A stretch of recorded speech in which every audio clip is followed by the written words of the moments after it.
agriCULTURED has this amazing ability to put all these diverse people together from different professions, from different disciplines. There's no real agenda, no one's going to sell anything. It's just like, put them in the room, what happens when you smash them together? And then it's a melting pot of ideas, because something very special happens. And new stories are starting, new narratives, new ways of describing things. You see people walk away being changed.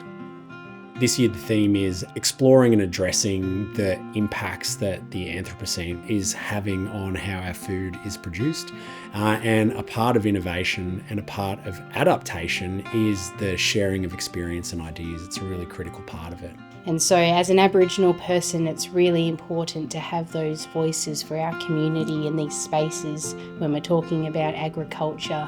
That link between Aboriginal people and non-Aboriginal people, and really comes hand in hand with the traditional knowledge and climate change, and really having to relook at how we've lived for thousands of years rather than trying to come up with something new. And that's going to be that stepping stone to actually doing it the right way moving forward. I've been just amazed by the diversity of the discussions, but also how they've been typically rooted in primary producers with a really strong connection to culture, to land, to place.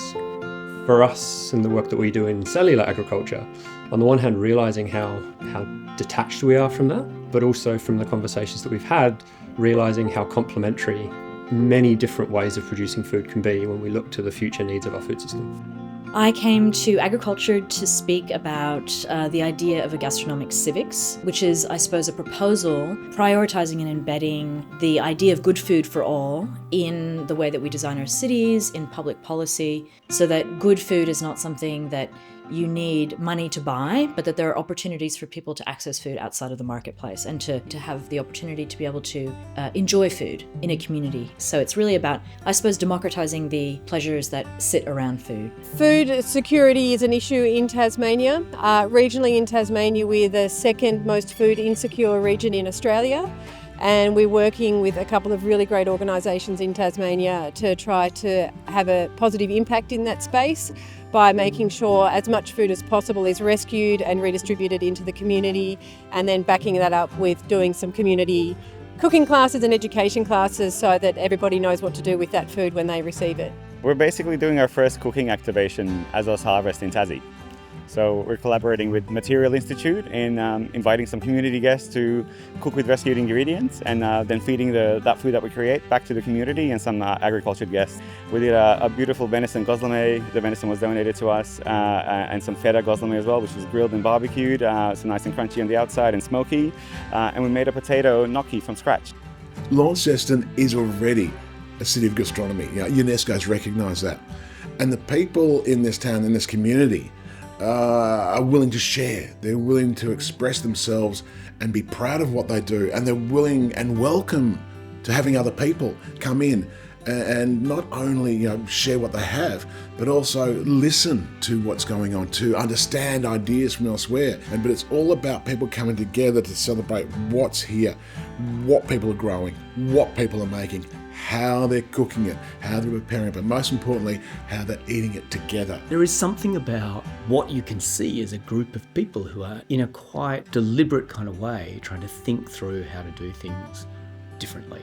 All of those big global changes begin with kind of one person or two people. They begin at a community level and they grow. It's about the building of coalitions and alliances, and that's how it kind of spreads out. You find people who are trying to do the same kinds of things, who care about the same things, and that's how you build social change. What I love about agriCULTURED is that it's a celebration of the culture that sits around food. Food is something that is a fundamentally human experience. We all eat, but it's not too often that we get to give deep thought to what goes into getting that food onto our plate and the practices and culture that sit behind it. It's never a dull trip.